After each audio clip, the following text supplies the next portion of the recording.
En tout cas, encore une fois, merci à vous pour l'invitation, pour ces dates proposées, pour ces demandes. Ça nous touche beaucoup. C'est toujours une joie de vous retrouver tous autant que vous êtes. On ne se connaît pas physiquement, on ne se connaît pas de près, mais on connaît le même Seigneur. On est issus du même Père. On adore le même Jésus et on attend ce même retour. Et c'est tellement beau de voir la famille de Dieu. Comment elle est large en ce moment. Personnellement, le Seigneur m'interpelle beaucoup sur ça. Dans nos différents déplacements, on a peu l'occasion d'être chez nous, donc peu l'occasion d'être avec nos proches. Finalement, nos proches sont devenus lointains de par notre vie d'itinérance, et on rencontre des gens censés être étrangers, et qui finalement on se rend compte qu'on n'est pas si étranger que ça, et que c'est pas juste parce qu'on se le dit, mais on le sent. C'est ce même esprit. Pourtant, des fois, on pense des choses différentes, on n'est pas toujours d'accord sur tout, mais il y a ce même cœur, ce même esprit qui nous pousse les uns vers les autres. Et je crois vraiment que c'est cet esprit qui nous pousse, c'est l'esprit du Seigneur qui nous dit, voilà l'enclos. Et on découvre que l'enclos du Seigneur, il est large. Dans Jean chapitre 10, le Seigneur Jésus-Christ va parler qu'il est la porte de l'enclos, la porte des brebis. Et par là, il va nous expliquer qu'il y a un enclos qui est souvent plus large que juste entre parenthèses, petite église locale, mais qui intègre toutes ces petites églises locales dans un enclos plus général, qui est l'Église universelle. Il y a vraiment un cadre dans lequel on se rencontre et dans lequel on vit le psaume 133. Oh, qu'il est bon, oh, qu'il est doux, qu'il est agréable pour des frères de demeurer ensemble. Et pourquoi c'est bon, pourquoi c'est doux, pourquoi c'est agréable? Quand on sait des fois, au nombre de fois où on arrive à se blesser entre chrétiens, c'est pas toujours si agréable humainement, mais c'est pas agréable à cause de ce qui s'y passe humainement, c'est agréable à cause de la volonté de Dieu, parce qu'il a dit que c'était là qu'il envoyait sa bénédiction, que c'était là qu'il envoyait la vie éternelle, et d'autres traductions françaises diront la vie pour l'éternité. Donc c'est la vie éternelle, mais c'est aussi dit que c'est là qu'il va envoyer cette vie éternelle, il va l'envoyer pour l'éternité, de génération en génération. Il s'est choisi le contexte dans lequel il envoie cette vie, et c'est dans la communion fraternelle. Alors quand elle peut être faite physiquement, ça a un goût particulier, c'est super, mais des fois c'est pas possible, et on le fait en distanciel. On peut même le faire en écoutant, en regardant des rediffusions de messages, en s'associant spirituellement à nos frères et sœurs. Et je voudrais par là même, comme je sais que ça va être publié sur les réseaux, même sur notre chaîne aussi, quand on aura le lien, on va le republier. Et pour toutes celles et ceux qui, des fois, n'ont pas accès à des assemblées locales, à des églises locales, à des communautés saines, à des bons rapports fraternels, vous dire que vous n'êtes pas seul. Vous pouvez être seul physiquement, et c'est dur. Ce que je dis n'enlève pas la peine de la solitude physique, qui est quand même un fléau dans le monde d'aujourd'hui, particulièrement, je pense, dans notre société française, occidentale. L'isolement est pesant pour beaucoup de gens, pour beaucoup de chrétiens et même pour des non-chrétiens. Mais pour celles et ceux qui se revendiquent de Christ, dans l'esprit, on est ensemble. Et on est un, préparé par le même Seigneur. Et c'est tout simplement sur ça que j'aimerais vous partager. On est à l'approche de l'été, hein, de juillet-août.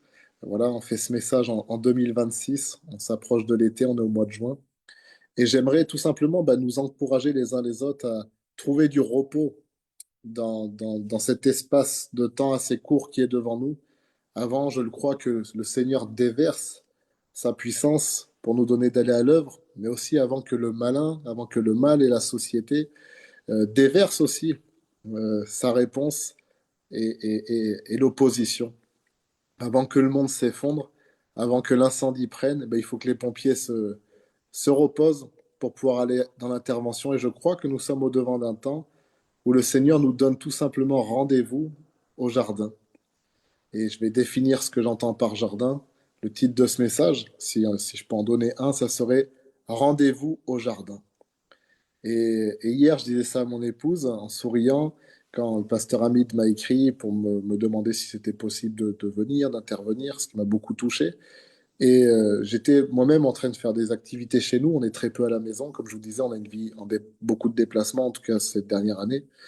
Et je m'occupais de mon jardin pour mettre les choses propres, tout simplement. Mais je me sentais tellement bien avec le Seigneur, ça faisait même peut-être longtemps que je m'étais pas, voilà, dans mon petit environnement, ma vie, et puis voilà ce qui fait du bien. Et j'ai eu cette phrase qui m'est venue à moi-même, je crois que Dieu m'a donné un rendez-vous au jardin. Donc je me suis dit, je vais leur parler de ça, parce que je crois qu'il y a un jardin qui représente l'intimité, dans lequel le Seigneur nous attend tout un chacun. Le Seigneur, il bâtit un grand champ commun, comme dira l'apôtre Paul de l'Église, hein. Vous êtes le champ de Dieu, nous sommes co-ouvriers avec Dieu, qui a un grand champ qui est l'ensemble de toutes nos vies. Et on va en parler, c'est ce que j'ai commencé à dire tout à l'heure dans ce grand cadre. Mais si grand cadre il y a aussi un cadre plus intime, qui est notre cadre personnel, qui est réellement privé, hein. C'est plus une histoire même là d'hommes, de femmes, de mari, femme, etc., d'amis. Mon épouse est à côté, elle a son jardin privé avec Dieu. Et c'est important, parce que si sa foi dépend que de moi, ouf, eh ben, malheur à elle, hein. Malheur à l'homme qui se confie en l'homme. Et j'ai aussi mon jardin avec le Seigneur, dans lequel je peux la faire rentrer, mais il y a une part où c'est ma part avec mon Dieu, avec mon Père. Et si étonnant que ça puisse être dit comme ça, avec l'époux qu'est Jésus-Christ. Et ça, c'est quelque chose de très personnel. Et je pense que, bien sûr, l'Église locale, et encore plus, encore une fois, l'Église universelle, peut nous apporter et nous aider aussi à développer notre jardin intérieur. Mais il y a aussi une autre façon de voir les choses. Si chacun développait son propre jardin, l'Église serait beaucoup plus riche. Si chaque plantation que nous sommes développait, laissait le Seigneur développer en elle sa propre nature, alors imaginez comment le champ global serait enrichi. Et la dernière fois qu'on s'est réunis avec vous, je vous ai partagé autour de l'histoire de l'apôtre Jean, qui avait toujours plus à découvrir en Dieu, combien l'apôtre Jean avait augmenté jusqu'à devenir l'Ancien. C'était aussi une image pour nous du Dieu qui fait grâce et qu'on pouvait recevoir nous aussi de sa plénitude et grâce sur grâce jusqu'à atteindre la plénitude réelle, mais qu'il y avait du chemin. Et c'est ce qui est beau dans la foi, c'est qu'elle est évolutive. On acquiert des choses, on rentre dans des connaissances, on rentre dans des expériences, dans des témoignages, et ça devient un socle sur lequel on peut bâtir pour aller plus loin. J'étais tout à l'heure avec une dame qui me posait des questions. Voilà, vous avez des livres que j'ai ici, des livres de doctrine. Elle me disait, mais comment tu fais pour trier? J'ai dit, bah écoute, moi j'applique ce que Paul a dit à Timothée. Demeure dans les choses que tu as connues et reconnues, certaines. C'est-à-dire que tu les as connues et même reconnues, c'est-à-dire recommencer, tu es sûr que tu les as éprouvées. Demeure dans ces choses, sachant de qui tu les as apprises. J'y ai dans ce spectre, c'est comme si là, à ce niveau-là, je suis sûr que c'est vrai. Je peux aller à peine plus haut, mais je m'éloigne pas trop. Pour toucher, pour dire, est-ce qu'il doit y avoir un peu plus à découvrir, mais je m'éloigne pas non plus de la limite. Et après, ces limites, elles sont étendues à force d'années, à force d'expérience, à force de confronter les choses. Je dis, et c'est comme ça qu'on évolue, mais je me laisse pas aller au néant et à toutes les pensées ou tous les messages ou tous les livres chrétiens. Non, non, non, non, je reste dans les choses que j'ai reçues et j'essaie d'approfondir ces choses selon ce que le Seigneur me donne et j'avance étape par étape. Et au bout du compte, un jour plus un jour, à la fin, ça fait une vie. Et c'est ça la vie chrétienne, c'est une expérience dans laquelle on marche avec Dieu, on rencontre Dieu. Et c'est pour ça que je dis rendez-vous au jardin, parce que la spécificité, vous avez compris la référence, hein, c'est que le jardin d'Éden, dans Genèse chapitre 1, Genèse chapitre 2 et Genèse aussi 3, où on en parle du jardin d'Éden, et on voit que Dieu visitait l'être humain dans le jardin. Dieu avait un rapport avec Adam et Ève dans le jardin. Il descendait le soir, marchait, les rencontrer, partager avec eux, faire un peu ce débrief de la journée. Parce que Dieu avait constitué dès le début, hein, Genèse chapitre 1, bah, la semaine, jour 1, soir, matin. Nous, on dirait dans notre monde moderne, actuel du moins, sur l'horloge euh, occidentale, on dirait le matin et le soir. Mais peu importe, voilà, c'est encore un autre message, mais on va rester dans le simplifié. Et ben en fin de journée, Dieu avait pour se reposer, apprécier chaque fin de journée. Ah tiens, j'ai fait ça, c'était bien. Mais il y a eu un moment où il a terminé cette semaine, il est rentré encore dans un autre repos, dans la satisfaction d'un travail achevé. Dieu s'est pas reposé pleinement le deuxième jour, bien qu'il s'est permis de finir chaque journée et d'en apprécier la teneur. Il s'est reposé quand il avait fini l'œuvre, avant de commencer notre œuvre. Parce qu'on voit que l'œuvre de Dieu s'achève par la création de l'homme. Tu rentres dans le repos le septième jour, les premiers versets de Genèse chapitre 2.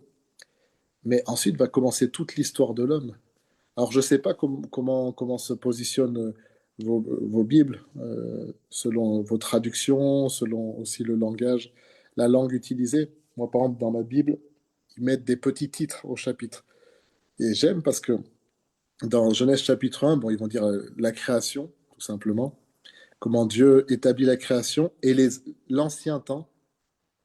J'aime l'idée de l'ancien temps quand Jérémie dira observer, rechercher les anciens sentiers, qu'il y a quelque chose d'ancien qu'on doit rechercher. Et je vais y revenir. Et dans Genèse chapitre 2, il dit la formation de l'homme. Et j'aime bien ce qu'il dit, pas la création. Ils ont marqué la formation. Donc on comprend que Dieu a façonné l'homme, il l'a formé. Mais j'entends aussi formation comme on irait faire une formation pour un travail. On est capacité, on nous fait rentrer dans un travail. Et je crois que Dieu nous forme à quelque chose. Et quand Dieu termine son travail de la première semaine, il crée tout un contexte pour l'épanouissement de la création au sens le plus large du terme, pas que de l'être humain, mais en particulier de l'être humain. Et ben ensuite, il va former l'être humain pour que lui-même aussi puisse vivre sa journée 1, sa journée 2, sa journée 3, et qu'il apprenne à vivre en fait, dans son propre cadre à lui. Dieu ne demande pas à l'être humain de gérer le ciel, il ne demande pas de gérer ce qu'il dépasse, mais il va le mettre dans un environnement à sa hauteur, à sa capacité, et il va lui apprendre, journée après journée, à vivre et à apprécier, à travailler, à se reposer, à gérer, à protéger, à faire multiplier son environnement. Et c'est toute une histoire de vie. Et je ne sais pas comment, où vous en êtes dans votre vie, puis ça peut-être ça dépend des personnalités, des âges aussi, du genre des personnes, etc. Mais moi, plus le temps passe, et je l'ai toujours pensé, même vraiment plus jeune, je le pensais déjà, mais encore plus maintenant, qu'en fait, la vie avec Dieu, bien sûr, on témoigne. C'est un devoir chrétien, et puis c'est l'abondance du cœur que la bouche parle. Pour ceux qui ont un ministère propre à la parole, ben on enseigne, on prêche, mais il y a tellement plus que tout ce qu'on peut dire, même sur nous-mêmes. Je ne sais pas comment le pasteur Hamid se pose, j'imagine que c'est pareil. On a une réalité en nous, et vous tous, mais qui est bien plus grande que tout ce qu'on pourrait dire. Il y a des choses qui... moi, j'ai pas toujours les mots pour exprimer ce que je vis avec Dieu, et c'est pas parce que je vis sur un nuage, je ferme les yeux, et j'ai des...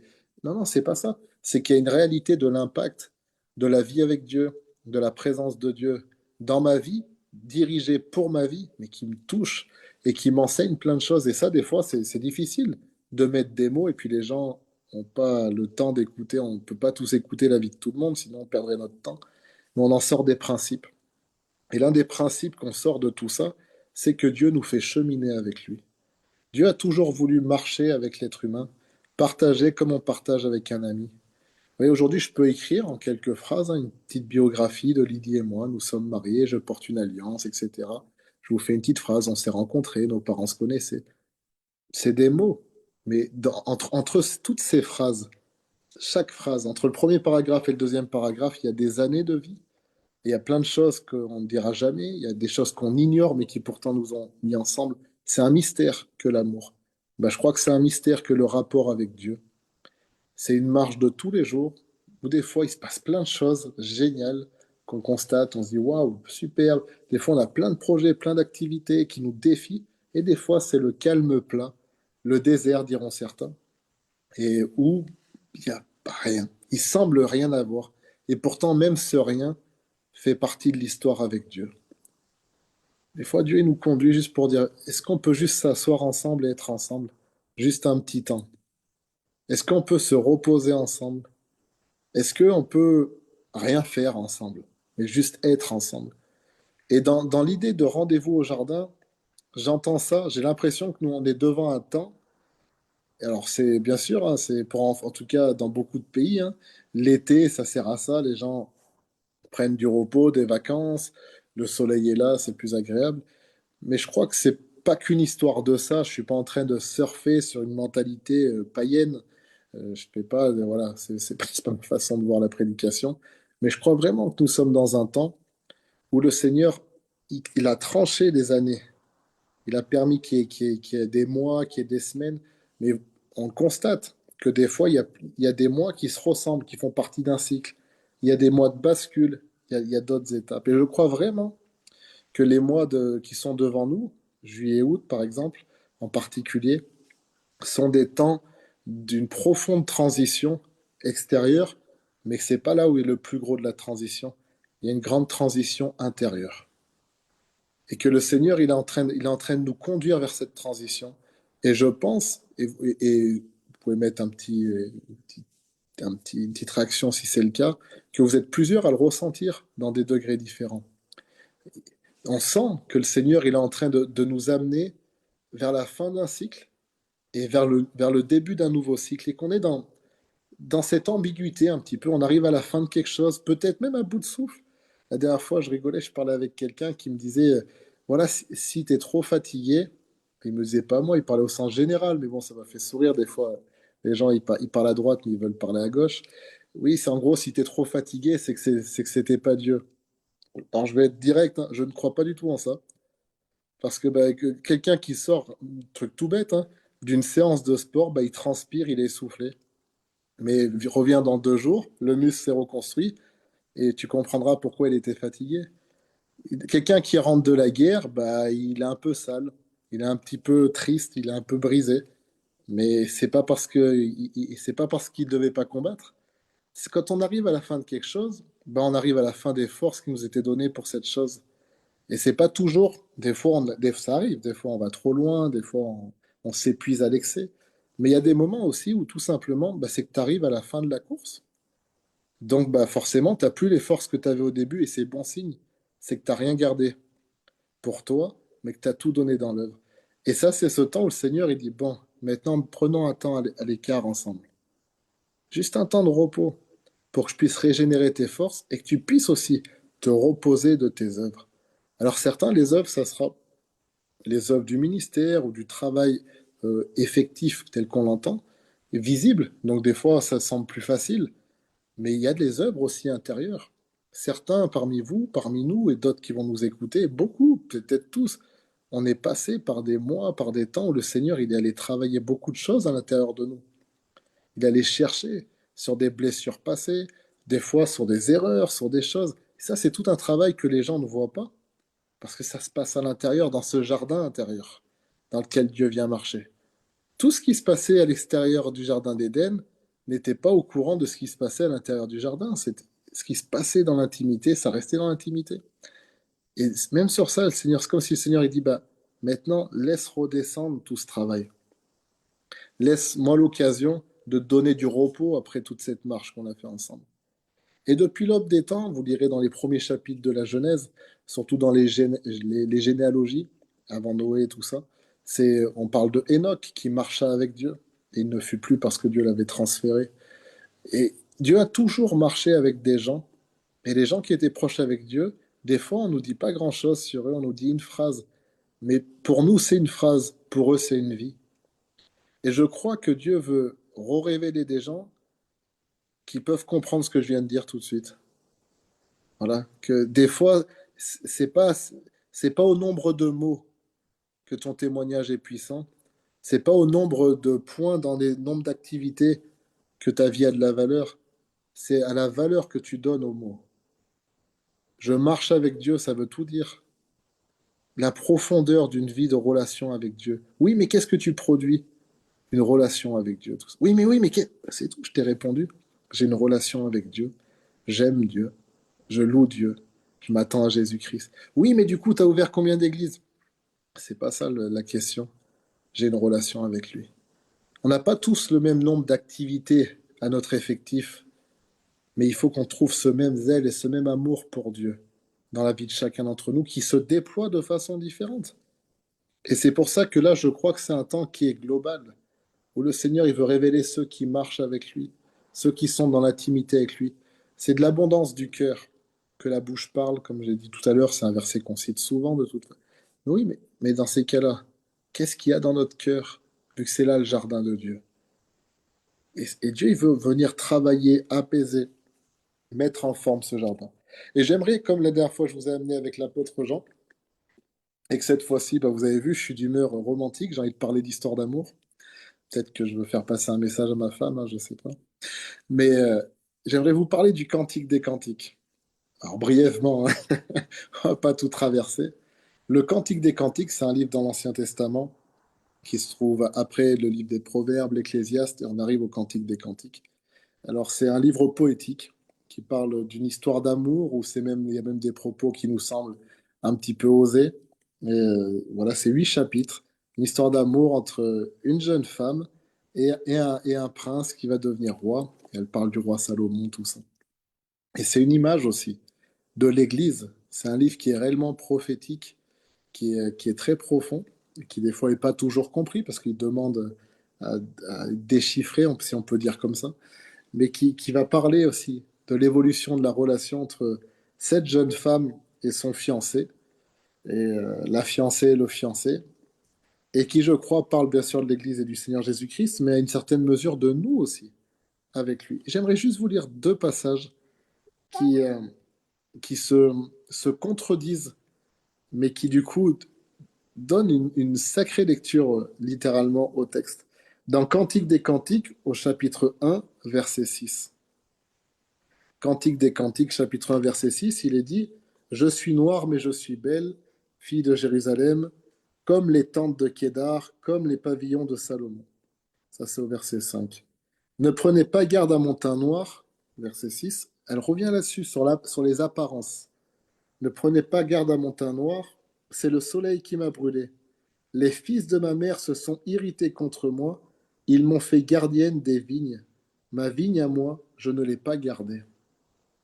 Et là, on va voir, c'est le début, c'est cette jeune fille, bah, elle est pleine de peine, de frustration, peut-être même un peu d'amertume et de colère, en tout cas, c'est ce qu'on peut comprendre du texte, parce qu'elle a subi plein de méfaits, plein de préjugés, on lui a imposé plein de choses, et on lui a tellement imposé de choses qu'elle en a perdu l'essentiel. Elle s'est occupée des vignes que ses frères lui laissaient, mais elle s'est pas occupée de sa vigne à elle. Elle s'est occupée de l'image que les gens avaient d'elle. Les filles de Jérusalem, ça nous parle. On pourrait dire les frères et sœurs en Christ, on pourrait dire les autres églises. Ça correspond. Tout ce qu'on pourrait dire dans cet axe-là, ça en fait partie. Tout ce regard de tout un monde qui, des fois, devrait nous encourager, qui, des fois, est plus là en train de nous juger qu'autre chose, et nous dire tu devrais être comme ça, tu devrais être comme ci, tu devrais être comme ça, tu devrais être comme ci, et qui nous amène pas forcément à être comme Dieu voudrait qu'on soit, mais comme eux voudraient qu'on soit. Et ça, c'est dangereux. Et cette femme, au début du cantique, ben, on dresse un portrait, c'est comme dans toute belle histoire, il y a un constat premier, voilà, c'est la base, c'est le début de la narration. Et on dit, voilà, cette femme, elle est dans cet état-là, et ça l'a amené à quoi? Ma vigne, à moi, je ne l'ai pas gardée. Et vous n'êtes pas sans savoir, et si c'est le cas, c'est pas grave, je vous le dis, dans Ésaïe chapitre 5, il est question de la vigne du Seigneur. Et dans l'Apocalypse aussi. Et la vigne du Seigneur, c'est sa communauté. Et nous faisons partie. Nous sommes des membres de cette communauté. Encore une fois, nous sommes le champ de Dieu. Et il dit que cette vigne, il la creuse, il la prépare, il la protège, il met une haie autour, il met des gardiens, il en prend soin. Et plein de fois dans la Bible, il est question de la vigne du Seigneur qui souvent, malheureusement, finit saccagée. Et chaque génération, Dieu, il recommence, il essaye de nous rappeler la même histoire, à croire que Dieu n'a pas de nouvelle histoire à raconter, mais il essaye simplement que au moins une génération arrive à l'intégrer. J'espère que ce sera la nôtre, qu'on va y arriver. Et je le crois parce que tout dépend de lui. Et en règle générale, Dieu y arrive toujours. Et donc, il y a ce verset où elle va dire, bah, ma vigne à moi, je ne l'ai pas gardée. Et ensuite, il va se passer 8 chapitres. 8 chapitres où elle va avancer, cette femme, se fiancer aussi. Leur relation va avancer, il va y avoir des hauts, des bas. Et vous lirez d'ailleurs les versets qui suivent celui que je vous ai dit. À un moment, elle va demander, bah, j'ai pas gardé ma vigne, elle est un petit peu errante. Et elle demande, mais toi, mon bien-aimé, où est-ce que tu fais paître ton troupeau? Et il lui dit, écoute, si tu sais pas, va vers les gardiens. Va mettre tes tentes vers celles des gardiens. Va regarder où est le chemin des brebis. Et il y a tout un appel à... Ce livre, on pourrait même le lire sur comment trouver une communauté, comment trouver une église, comment trouver des frères et sœurs. Il y aurait tellement de choses à dire. Mais c'est pas là mon propos. Et en tout cas, cette femme, dans tout ce qu'elle va vivre, des fois, elle va avoir des moments très beaux, où elle va être visitée par le Seigneur. On comprend, il y a des symboles de l'onction dedans, quand elle va dire qu'elle va transpirer le nard et l'huile, etc. C'est un symbole de l'onction. À l'écoute de la voix du bien-aimé. Des fois, elle va entendre Dieu, des fois, elle va plus l'entendre. Et ça ressemble très bien à la vie de tout un chacun. Des fois, on est comme ça avec le Seigneur. Des fois, on dit, mais j'entends plus rien. À croire que Dieu nous boude ou qu'on s'est éloigné de lui. C'est très bizarre. Et en tout cas, dans tout ce qu'elle va vivre, eh ben, elle va changer. Et cette même femme qui, plus jeune, disait qu'elle n'avait pas gardé sa vigne, regardez ce qu'elle va dire 8 chapitres plus tard, non plus au verset 6, mais au verset 12. C'est un détail, mais j'aime bien relever ce genre de détails. Je trouve c'est toujours marrant comment le Seigneur, des fois, au niveau des chiffres, des nombres, des fois, il met le double. Je crois que c'est un petit détail, mais qui nous montre, tu vois, quand il revient à 2 fois. Reste dans ce que tu as connu et reconnu. Et là, il y a des choses qui sont différentes. Dans Cantique des Cantiques, chapitre 8, au verset 12, c'est tout rapide, hein. Je vais lire le début. Ma vigne, virgule, qui est à moi, virgule, je la garde. Je trouve ça tellement beau. Ma vigne, qui est à moi, je la garde. Et là, tout d'un coup, elle est plus gardienne des vignes des étrangers. Elle est plus gardienne des vignes parce que ses frères lui ont dit. Elle est plus, je regarde juste quand elle dit ma vigne, virgule, à moi, je ne l'ai pas gardée. Là, elle va dire ma vigne qui est à moi. Comme si elle insiste. Maintenant, j'ai compris que cette vigne, elle était à moi et que je devais la garder. Donc maintenant, je la garde. Et il y a tellement, je trouve en tout cas, d'espérance et de consolation dans ces deux passages, parce que là, elle est en train de dire quelque chose que j'ai pas gardé, quelque chose que j'ai laissé à l'abandon, quelque chose, des fois, peut-être qu'elle a perdu. Si on ne garde pas une vigne, il y a plein de mauvaises herbes qui poussent, il peut se passer plein de choses très bizarres, hein, symboliquement et très concrètement. Mais à la fin, elle est en capacité de la garder, ça veut dire qu'elle l'a retrouvée. Et il y a des années qu'on a perdues, il y a des fois des situations qu'on a perdu prise, on a perdu le pied. On dit, mais là, je suis perdu dans tout ça. Et pourtant, c'est un temps où, si on suit ce processus, de l'intimité avec le Seigneur, de rentrer dans notre propre jardin, d'arrêter de s'occuper de ce qu'un tel nous demande ou ce que nous, on voudrait que d'autres fassent. Oui, toi, tu devrais faire ci. Toi. Non, non, moi. Mais pas par égoïsme, mais par vérité et nécessité. S'occuper de ses affaires. Quand on commence à rentrer là-dedans, on peut retrouver tout ce qu'on a perdu et dire maintenant, c'est plus je la garderai, je la garde. Parce que j'ai compris qu'elle était à moi. Et elle ne le dit pas avec, vous lirez ce chapitre aussi, le chapitre 8, il n'y a aucune virulence. Il n'y a plus l'amertume du début contre ses frères, contre les filles de Jérusalem. Voilà, elle va même parler des autres gardiens. Elle va dire, voilà, pour celui qui garde, ça sera 200 pièces. Mais pour toi, Salomon, qui représente l'époux, c'est 1000 pièces.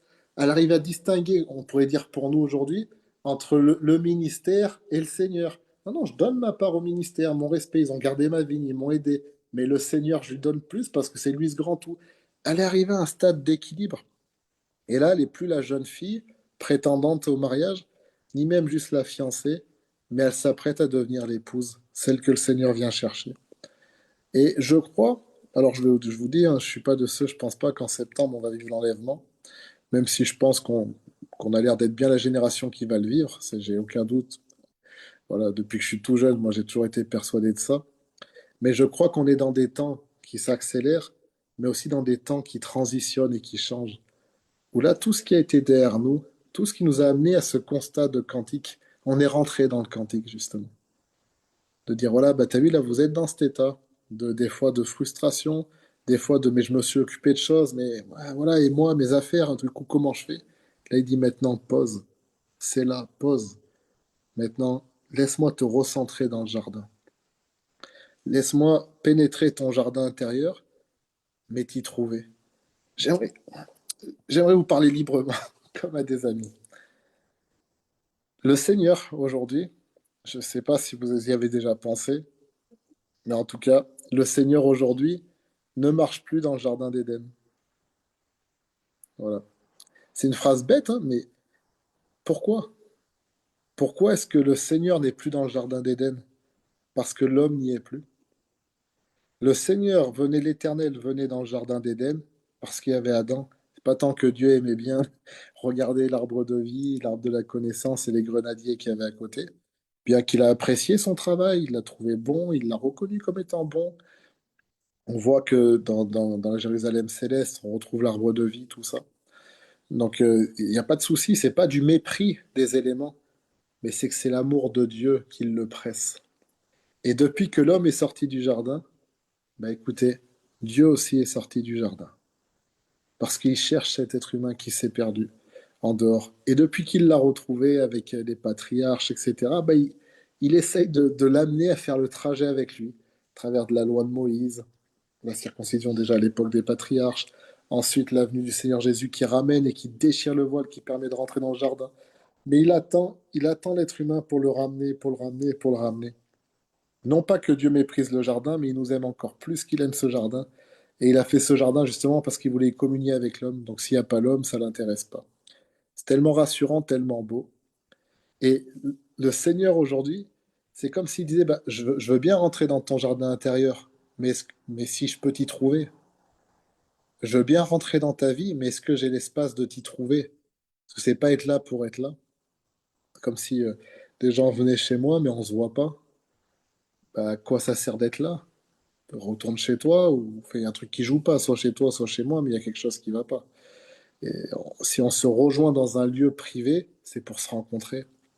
Et des fois, dans l'amas de nos activités, eh ben, on laisse plus l'espace à Dieu de nous rencontrer. De nos activités extérieures, nos activités des fois d'église chrétienne, nos activités des fois familiales, hein. Au nom d'honore ton père et ta mère, plein de gens ont loupé l'appel, hein. Au nom du mariage, au nom de plein de choses. Il y a un moment donné où c'est pas mépriser, encore une fois, j'insiste, je suis pas du tout là-dedans. C'est, c'est pas mépriser, c'est repositionner l'échelle des valeurs. J'ai tenu mon rôle, j'ai tenu la vigne d'un tel, la vigne d'un tel, ce que les filles de Jérusalem attendaient de moi, puis ça va, c'est jamais assez, toujours plus, toujours plus. Mais est-ce que ma vigne à moi, mon jardin intérieur, est-ce que je l'ai gardé ou pas? Et le début du cantique, c'est je l'ai pas gardé. Et si ça nous est écrit, c'est pour dire vous allez arriver à une étape, vous allez voir, vous l'aurez pas gardé. Mais c'est pas grave. Vous pouvez maintenant faire le trajet.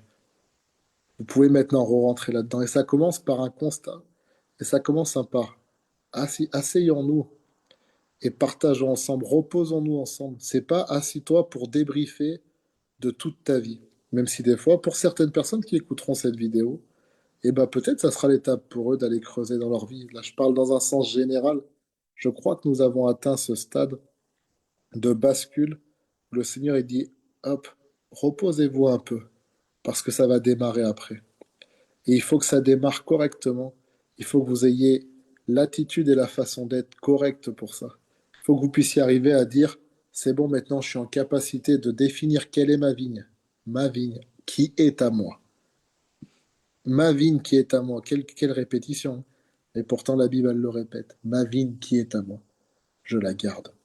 Donc, il faut que je sois en capacité de la définir et de la garder. De lui mettre aussi des limites. Comme quand Dieu a créé le jardin, il a créé des frontières. Il faut qu'on sache mettre des frontières aussi à notre propre vie. On dit beaucoup en France, oui, la liberté, mais ta liberté commence là où s'arrête celle de l'autre, ou ouais, c'est un peu une façon de formuler. Peut-être j'ai mal formulé, excusez-moi. Mais voilà, ma liberté s'arrête là où commence celle de l'autre. Voilà, c'est ça exactement. C'est-à-dire qu'il y a des limites. On peut être frontalier, mais la Turquie, c'est d'un côté, la Syrie, c'est d'un côté, l'Irak, c'est d'un autre côté. Où je peux être à la frontière avec la Suisse, là en France, il y a un endroit où on a la frontière avec l'Allemagne, la frontière avec la France, la frontière avec la Suisse. Mais selon où tu habites, à 50 mètres près ou 100 mètres près, 200 mètres près, bah, t'es pas dans le même pays, t'es pas soumis aux mêmes règles et tu roules pas à la même vitesse et tu parles des fois pas forcément la même langue, t'es pas soumis aux mêmes règles. Alors des fois, il faut savoir aussi reconnaître, et là c'est plus mon monde, je suis peut-être pas loin, mais c'est plus mon monde. Donc ça ne m'appartient pas. Et réciproquement, des fois aussi de savoir dire à l'environnement et aux gens, si proche soit-on, ça peut être tes parents, ton mari même, hein. Même ton mari, hein, ou ta femme, ou ta famille. Et stop, là par contre, c'est mon monde, c'est mon univers avec Dieu. S'il y a une mauvaise herbe, bah, c'est à moi de la déterrer. Voilà. Ou si j'ai besoin, je vais te demander. Mais j'assume ma vigne qui est à moi. Et de la même façon, savoir se dire à nous-mêmes, et attention, c'est la vigne de l'autre. Je peux l'encourager, mais j'ai pas autorité sur cette vigne. C'est pas ma vigne. Voilà. Alors après, je mets en perspective, hein, et je relativise. Le mariage, par exemple, on a des parts communes où on partage. L'homme est redevable à la femme est redevable à l'homme. Donc forcément, dans nos choix, dans nos choses, et même intérieurs, on a notre mot à dire. Mais il y a toujours un saint des saints. Dans le saint des saints, beaucoup dans la tradition juive ou ceux qui étudient aussi les textes, les théologiens, ils disent que le cantique des cantiques, c'est comme dans le temple, le Saint des Saints. Le Saint des Saints, ce qui est magnifique, il n'y a que deux personnes qui y rentrent, Dieu et l'homme qui est désigné pour y rentrer. Il n'y a qu'un seul homme qui est le chef d'Israël, le souverain sacrificateur qui peut rentrer dans le Saint des Saints. Ensuite, il y a le lieu saint où l'ensemble des prêtres peut rentrer. Ensuite, il y a le parvis où il y a le peuple, etc. Mais ça nous parle aussi pour nous. Il y a un élément de notre vie, même notre vie avec Dieu, notre vie émotionnelle et tout, où il n'y a que nous, moi en tant qu'individu, qui peut y rentrer. Des fois, ce que je dis à Lydie, des fois ça arrive, en plus on est très bons copains de jeunesse, alors si l'autre est triste, on est triste, tout ça c'est beau, c'est bien, vaut mieux ça que l'inverse. Mais des fois, j'ai des combats, des fois je lui ai dit, mais ça c'est pas ton combat, c'est le mien. Je sais que si tu pouvais le faire, tu le ferais, mais tu peux pas. Donc ne perds pas ton temps à essayer de le faire, prie pour moi, et ne me fais pas perdre mon temps à me répéter tous les 2 jours, ah si je pouvais le faire. Voilà, c'est mon combat. Et des fois, je lui dis, ça, c'est ton combat devant Dieu. Ça t'appartient. C'est à toi de rentrer dans ce lieu très saint. Et réciproquement, je ne peux pas te mettre ce fardeau-là, tu ne peux pas me mettre ce fardeau-là. C'est un lieu où un individu rencontre le Dieu unique. Et ça, c'est notre vie. Ce que j'aime dans la Bible aussi, c'est que souvent, et c'est pour ça aussi que je vous parlais aussi du jardin et de cette fin de cycle, c'est que on a cet exemple dans l'Ancien Testament, à l'époque de l'Exode, quand ils ramassaient la manne, c'était le matin. Le matin, on va, on ramasse, on travaille. Et on a cet exemple où le soir, dans le Jardin d'Éden, Dieu descendait. Et ce que j'aime dans l'idée du soir, c'est que c'est plus un endroit de travail, d'effort, c'est vraiment un endroit d'apaisement, ouais, on pourrait limite dire de relaxation, dans le sens chrétien du terme, hein, je veux pas vous amener dans des trucs étranges, de paix. Waouh, c'est bon, on a atteint la finalité, on peut juste s'asseoir et passer un temps ensemble. Et c'est ce que j'aime beaucoup. Et il y a un verset je vais vous lire trois versets, dont un qui est dans Ésaïe chapitre 28. Le prophète Ésaïe chapitre 28 au verset 12, il va dire, c'est Dieu qui parle à son peuple, il lui disait, voici le repos, voici le repos, laissez reposer celui qui est fatigué. Voici le lieu du repos. Et j'aime parce qu'il va dire voici le repos et ensuite voici le lieu du repos. Déjà, ce qu'il annonce, c'est une étape. C'est pas juste, voilà, d'abord, c'est le repos dans sa globalité. Et ce repos, il dépend d'un lieu. Il a désigné un lieu, il a désigné un temps. C'est le temps du repos et c'est le lieu du repos. Maintenant, pose-toi un petit peu. Et c'est pas pose-toi pendant 6 ans, c'est pose-toi un petit peu. Il lui disait, voici le repos, laissez reposer celui qui est fatigué. Voici le lieu du repos. Mais ils n'ont pas voulu écouter.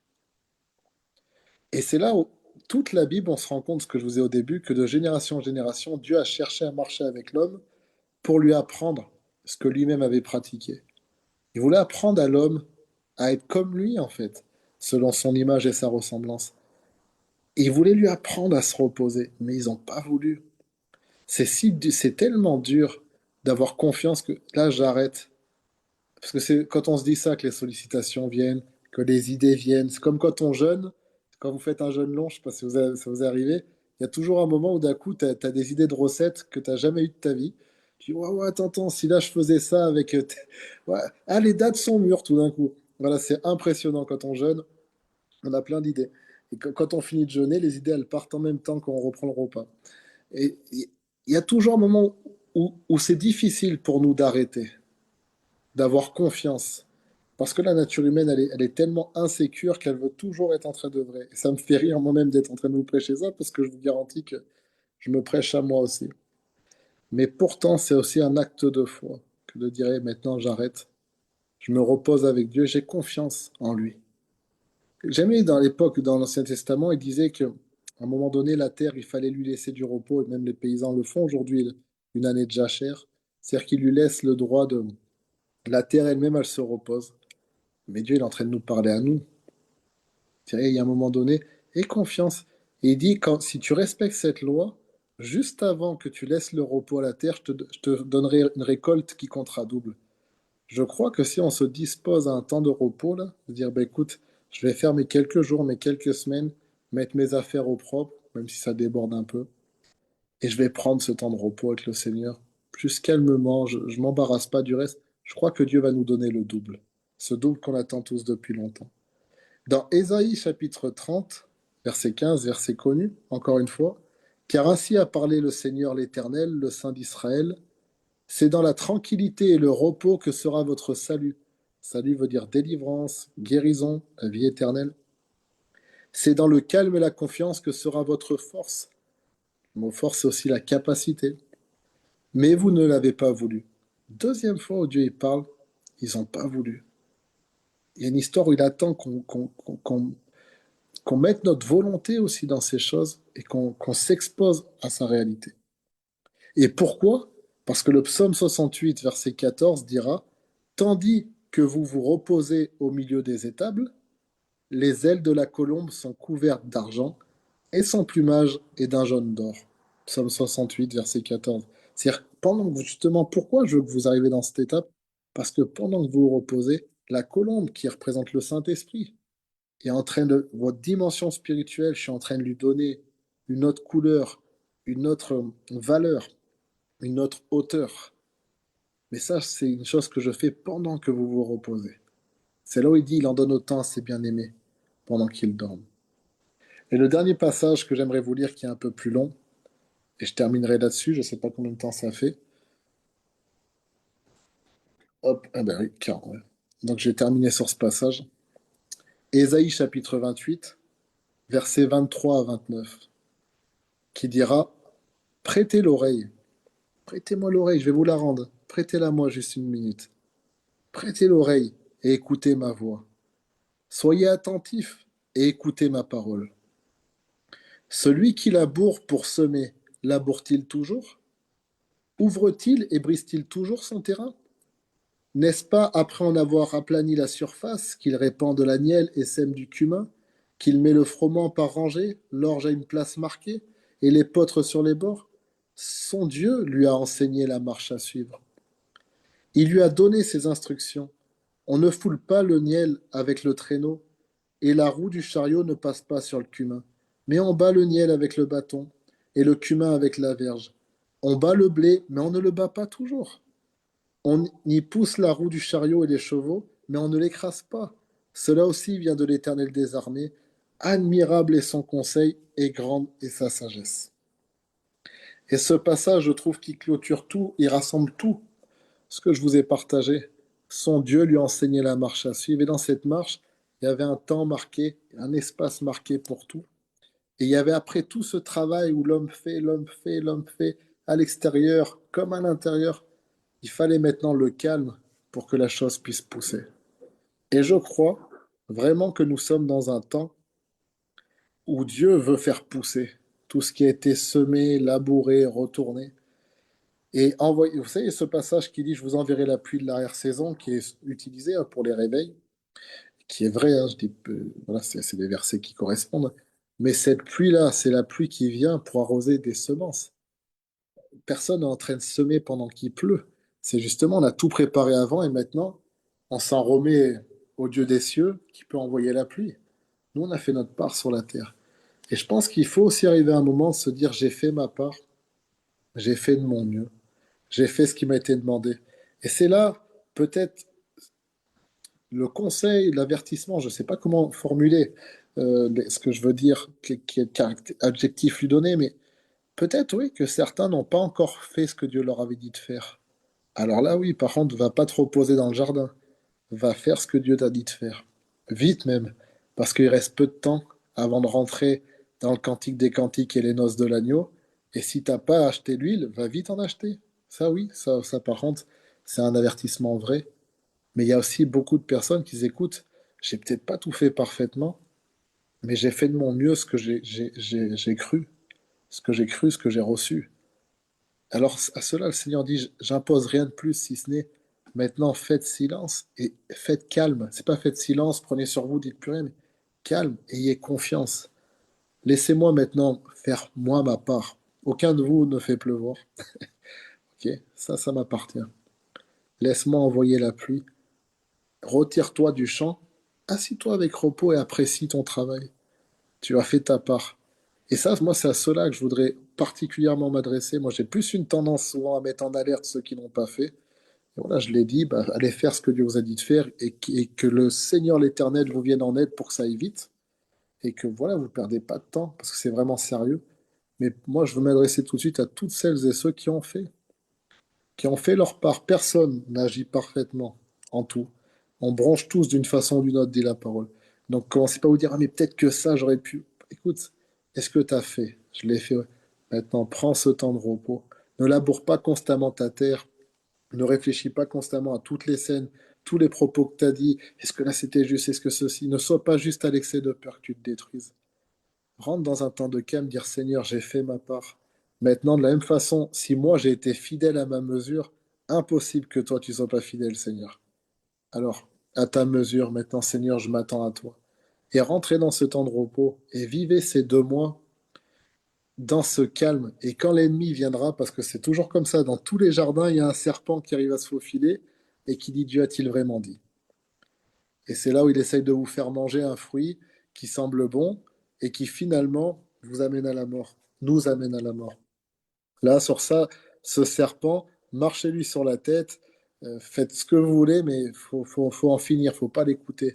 Si ce serpent, c'est dans votre tête, faut s'y opposer. S'il est dans votre corps, il faut le réprimer. S'il est dans d'autres personnes, faut les bloquer. Peu importe qui ils sont. Parce qu'il y a des gens, des fois, bah, le diable, il est passé par le serpent. C'est pas que le serpent a été possédé tout le temps, hein. Il y a des gens sur des moments, et des fois, moi, ça peut être moi. Moi, des fois, je suis pas le meilleur des conseillers, hein, et je pense l'être. Voilà, et ben, hop, je m'écarte pendant un temps de toi-même, alors. On doit s'assurer d'être dans le calme dans notre jardin.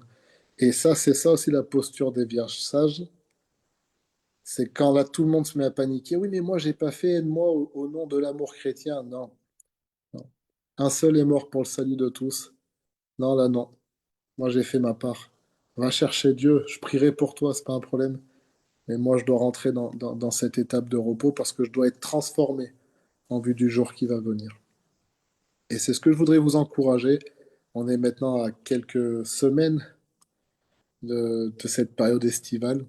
Et je pense vraiment qu'on peut travailler à mettre nos affaires en ordre, les quelques détails peut-être qui restent à voir pour certains, et à rentrer dans cette étape où on passe du temps avec notre Dieu, dans la simplicité, loin des programmes intensifs et des choses forcées, mais dans le calme et la tranquillité, dans la méditation, dans la prière, dans le repos, dans la joie, et dire maintenant, Seigneur, je m'attends à toi, et je m'assois pour la récolte. Et j'ai dit que j'avais fini, mais pour terminer, bah, je citerai même le roi Akab, à qui le prophète Élie, Élie veut dire c'est l'Éternel est mon Dieu. C'est pour ça qu'ils vont dire c'est l'Éternel qui est Dieu. Lui il va monter sur le mont Carmel pour prier, la tête entre les genoux, c'est un symbole des intercesseurs. Et il y a des gens, et tous des fois on a des étapes de nos vies, on doit être Élie sur le mont Carmel. Mais je crois que des fois on doit aussi être Akab, à qui Élie a dit, toi, monte et mange. Monte et mange.